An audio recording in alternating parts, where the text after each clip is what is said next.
Welcome sa atong midweek prayer meeting message. Malipayon ako mga kaigsuonan nga karong gabi gidugangan na pod sa Dios ang kahigayunan nga ako makahatag og mensahe.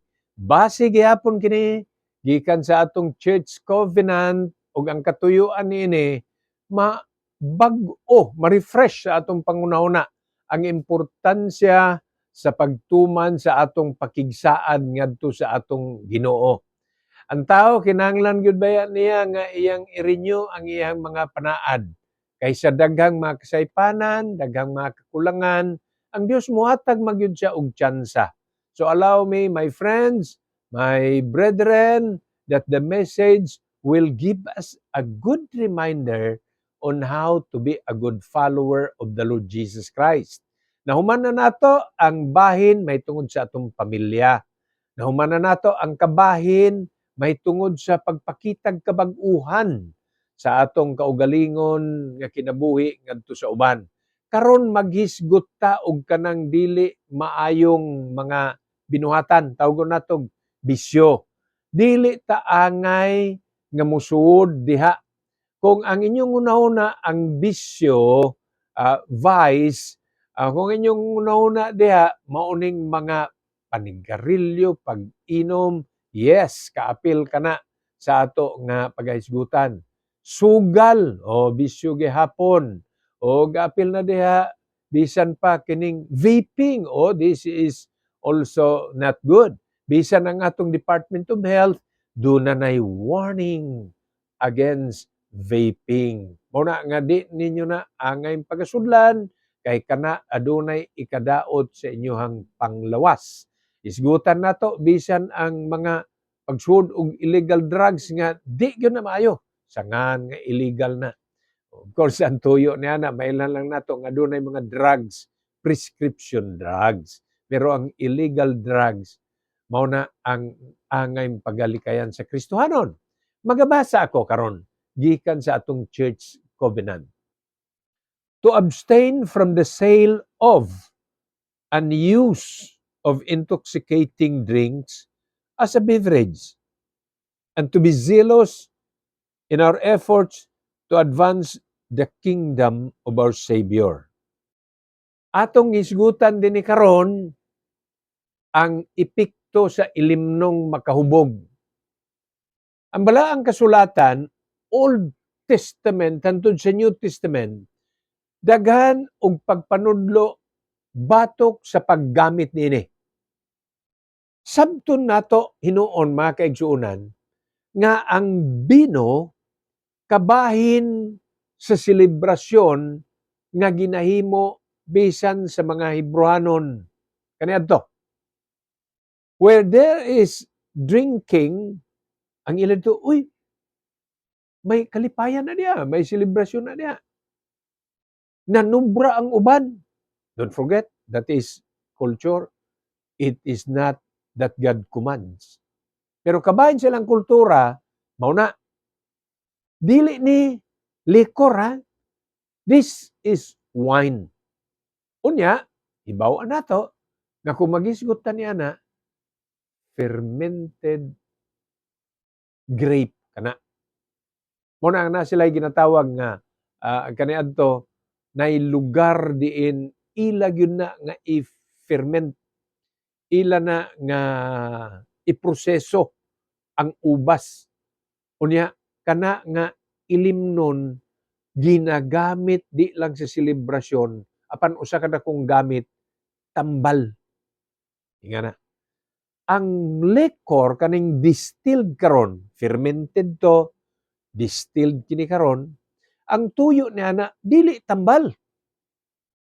Muna nga walay distilled liquor nga mayon imnana para nga maayo ka sa sakit sa imong tiyan. Kadtong fermented, pwede pa to nga sa ginagmayng amount tambal. Karon tinuod nga adunay ingon ang uban nga non-alcoholic nga wine. Ginagamit na simbolo may mga kasal, apan kung ako inyong pangutan-on, dili na lang ako moapil diha. Kay Di ko kasiguro kung may tao bang moimbestiga og mangutana, alcoholic ba 'to pastor 'tong inyong pag-cheers didto sa kasal o dili? Ang ila na lang didto nga nakita naggunit ka og glass, wine glass, ang kolor mura man gyud bino, giinom nimo. Ang una-una niya na sa tao, di na mo imbestiga, moingon na niinom si pastor. Mao na nga para dili mahimong kapandulan, dili na lang gyud bisag moingon ang naa sa reception sa mga kasal nga non-alcoholic man kini. Tungod kay kung di nimo bantayan ang gamit niini, mulimbong ni. Imagine, not only will you imagine, but learn. Wine is a mocker, strong drink is raging, and whosoever is deceived thereby is not wise. Mao ni ang sa bino. Malimbungon na. Naiuban mo yun, shot lang ni. Naiuban mo ingon, PR lang ni. Inom-inom. Naiuban mo ingon, painit lang ni Stian kay tugnaw.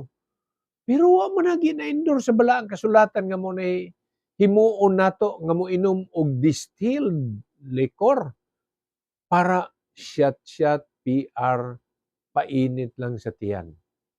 Hinuon gibadlong nga ang sulti sa balaang kasulatan mabiktima gani ka, masuod na gani ka nga moinom na gyud ka, dili gyud ka manggialamon. Okay, Ephesians chapter 5 verse 18.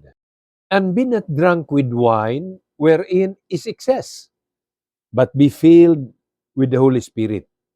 Ang sulti din sa balaang kasulatan, dili nga mahubog sa bino. Kay diya naa ang kangilad.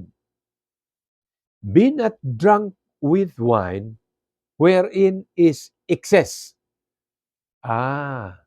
Naiuban. Naa ako'y nadungog naghubad ani.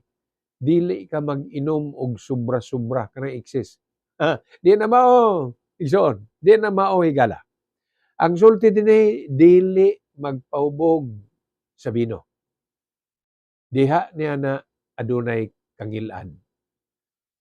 Nga naman pastor nga ginagmay lang dili man sad kamo sugot.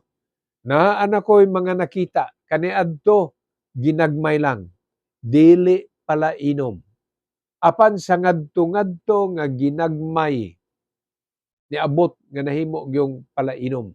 Og ingon sa Proverbs chapter 20, si bisan kinsa nga malimbungan niini, dili siya manggialamon. Whosoever is deceived thereby is not wise. Ipakita nato ang pagkamanggialamon. Be not drunk with wine, wherein is excess, but be filled with the Holy Spirit. Nagtuo ko, nga naasan ni kalabutan sa mga sugilanon, pampaisog lang ni pastor. Pampainit lang sa lawas. Wala ang uban, nagani siya gustong isulti, di man makaistorya, inom para maisog kunuhay. Ang sulti sa balaang kasulatan, kinahanglan gani tagkaisog, ang balaang espiritu, maoy mo puno sa ato. Imbes mag-inom, maghubog para maisog, makaistorya. Ang uban lagi, dili mo kanta. Pag nakainom naan, ni kanta. Ang uban, di mo istorya. Kainuman, hubog man. May in English pa og kanta. Apan ang Kristohanon, dili na kinahanglan ng bino. Ano maghubog man ta? Pagpapuno sa balaang espiritu. Muna nga, dili ninyo ipangatarungan nga respeto lang ni. PR lang ni. Pareha na sa spiritual life. Kung magpalayo na gani ka sa Ginoo, nay simba-simba, nay basabasag Biblia, mag-anam gyud ka og kabugnaw, di na malikayan. Niya ikamatuoran, nakita kong tao kaniadto, magpagupit tong mga uso pa nga naay pabilin-bilin nga taas sa likod. Nangutana akong kauban, ngano yan naman iyang gupit? Ingon ang amahan, na siya ministry. Ang iya diha para uso-uso sad mga parehas ubang batan-on. Unya inigtan-aw sa ubang batan-on, uy mauma or man dayon nato makauban ta. Murag nga na yang gihimo. Kadugay nakabalita, uy nagapanigarilyo na. Awa lang ko nangutana, pero pangutanon nimo to, ngano gapanigarilyo naman siya? Para madaan niya tong ubang gapanigarilyo. Ingana nga pamaagi dili gyud husto. Hantod nga kadugayan, manigarilyohay na gyud. Dili na lang to para makauban-uban o wa na ko kahibaw unsay sunod. Basig karon nga ni mahal na pag-ayo, basig vape na. Basig hantod karon nga naa naman permis kalibutan, di tato na pod. Naman to'y gamayng tato para nga ang uban pod maingon pa in sa grupo. Pero dili ingon na ana ang pamaagi sa Ginoo. Gusto tang mag-isog, gustong pagkainisog, be filled with the Holy Spirit. Karon, dinhi sa ato nga pakigsaad, gitudluan sabta. Dili man mo inom, dili man magsigarilyo, dili man musugal, dili gyud pud ta angay nga maggamit og illegal drugs, dili pud ta mahimong bahin ana. Dili ka musigarilyo, mamaligya ka. Accessory to the crime gyapon. Dili tinuod ka mag-inom, mamaligya pug kang imnunon. Nahimo gyapon kang kabahin.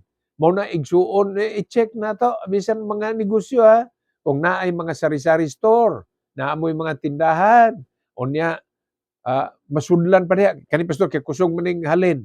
May ning butangan nato ni og beer, may ning na sigarilyo kusog halin ani pastor. Unya og naa pod namatayan sa silingan. O sige, diri pwede magpasugal sa atbang sa akong tindahan para kusog ang halin, pastor. Accessory gihapon ang imong gawas. Naapil ka. Busa ang pakigsaad nato tataw nagaingon.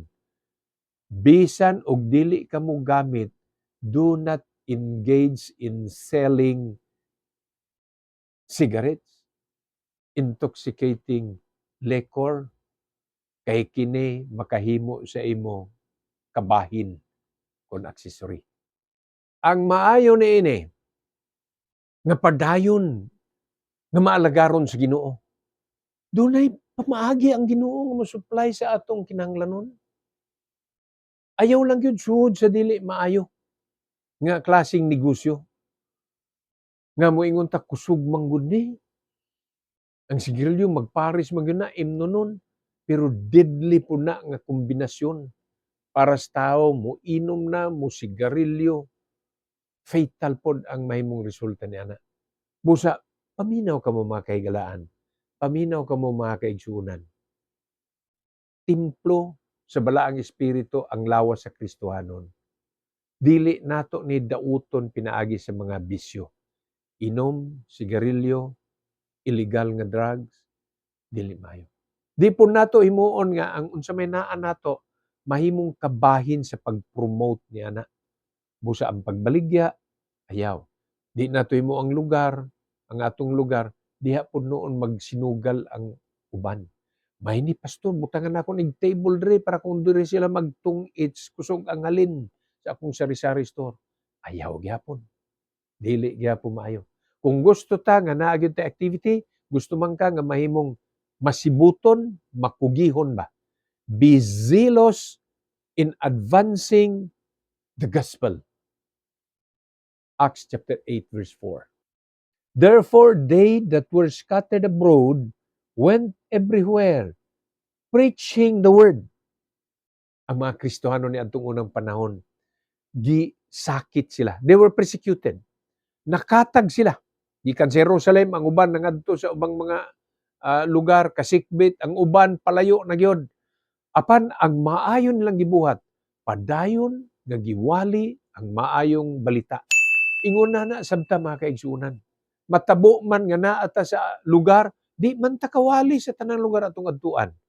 Pero maimantala gyapon nato atong pulong by being a good Christian. Dala-dala og mga basahon, ihatag na. Anara imong kaugalingon nga mahimong kabahin sa pagpalapnag sa maayong balita. Sa atong mga negosyo, mahimo unta ning kabahin ang atong negosyo nga dinhi pwedeng channel, pwedeng jumping board para nga naay mga pulong sa Ginoong mapalapnag. Sa inyong mga negosyo, butangin ninyo na istante. Free reading literature. Free tracts. Butahan na to. Get one. Free. Nya mga basahon sa pulong sa Ginoo. Kaya una na ta kasibot, nga na ta kakugihan. Ang panalangin sa Ginoo dili pod mahalayo para nato. I hope nga sa atong handom nga imbis kita mo'y mahimong kapandulan, kita noon mo'y panalangin, makita na mahimong sa negosyo, sa atong kaugalingong panimalay, bisag mga estudyante, ug ang pagpakaylap sa pulong sa Ginoo matuman nato mahimong day in or day out. Handom nako mga kaigsuonan nga di ta mapakya sa pag-apply niining maayong pagpahinumdom nga ang maayong balita maipakaylap nato ngadto sa uban. For now, to God be the glory and shalom.